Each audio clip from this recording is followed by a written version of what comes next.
नजर डालेंगे दिलचस्प और अजीब खबरों पर। व्हेल मछलियों का इंसानों के साथ गहरा ताल्लुक सामने आया है, जिसके बारे में जानकर साइंसदान भी हैरान ज़दा हो गए।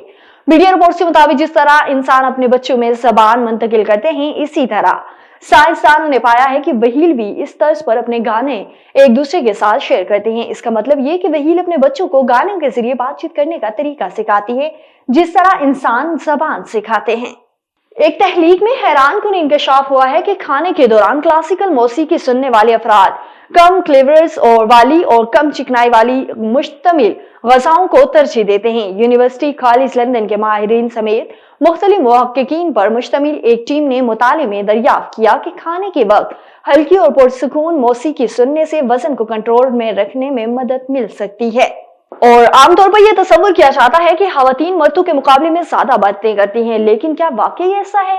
इस सवाल के जवाब अमेरिका की एरिज़ोना यूनिवर्सिटी के एक नई तहलीक में सामने आया, जिसने इस आम तासुर को साइंसी बुनियादों पर जांचने की कोशिश की। 2007 में की गई इस यूनिवर्सिटी की एक तहलीक में यह नतीजा अहस किया गया था कि खवातीन के ज्यादा बोलने का तस्वुर महज एक मफरूजा है, क्योंकि मर्द और खवातीन औसतन रोजाना तकरीबन 16,000 अल्फाज बोलते हैं। ताहम हालिया तहकीक में इस नजरिए को मजीद गहराई से परखा गया, जिसमें हैरानकुन नताइज सामने आए।